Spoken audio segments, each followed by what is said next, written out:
Edgar here with kind of an odd little pistol. You may or may not see some of these. A lot of them were made. This is a 32 caliber automatic handgun made. The model is actually a 1915 version. It's called a Spanish Ruby. They made them in the hundreds of thousands by a variety of manufacturers in northern Spain in the Basque region. And you know, it's kind of hard actually to tell sometimes which particular group made them. They had a lot of cottage industry up there during the World War I period. The French were desperate for handguns as World War I started cranking up, and so they went ahead and had the Spanish build stacks of these for them.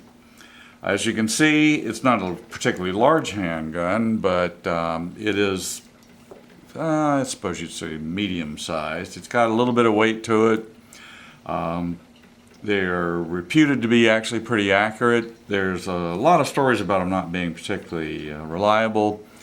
That seems to be iffy. There are some people who will tell you that they're as reliable as the day is long. Being a 32, it's not a heavy punch gun. Now, I'll just show you that, yep, it is empty. And I'll show you kind of the simple takedown. Now, I don't know if I mentioned, this is really based on the Browning 1903 action. They made some simplifications to it, but all in all, it's essentially a clone of the Browning. You take, you rack it back and lock it. This is going to lock it in place. There's a little catch, by the way, on this little safety piece. This functions as a safety and a slide lock. You take the barrel, and here's an odd one. You take the barrel and you just twist it clockwise. There's someone out there who has a video that says counterclockwise. Well, he got that wrong. It's clockwise. You just twist the barrel clockwise until it stops.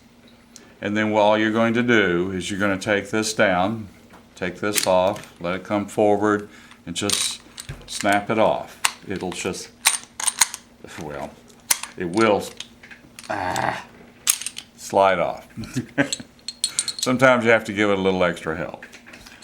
The action, you just slide this out. You'll see the locking lines on there.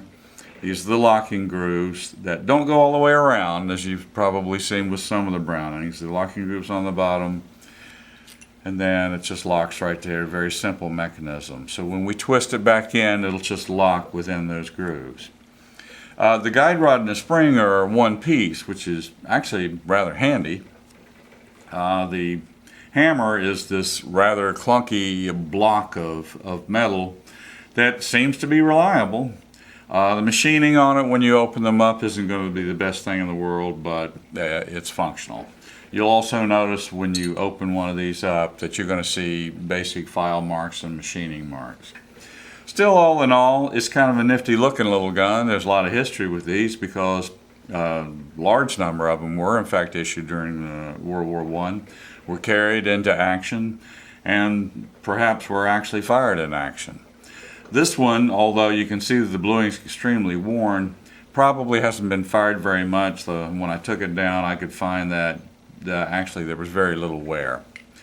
But anyway, put it back together exactly the same way. I'm going to do a range report on this, though, because I think it'd be fun to take this out and shoot it and just see how well she shoots. So let's go out to the range and give her a shot.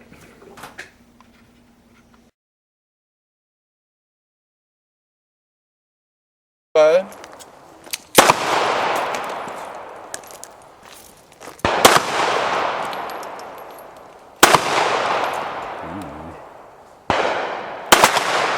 That was low, a little to the right.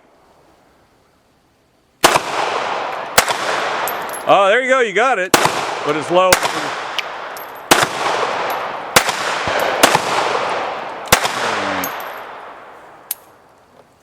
Kept drilling me in the temple with That was 5.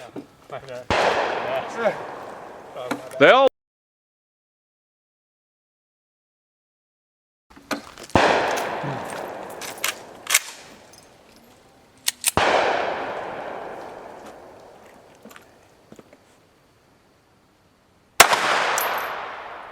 Is that low? That was low and to the left.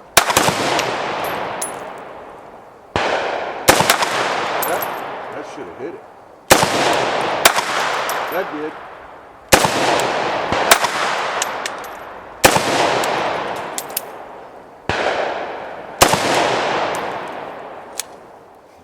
Yeah, it's just not a long range weapon.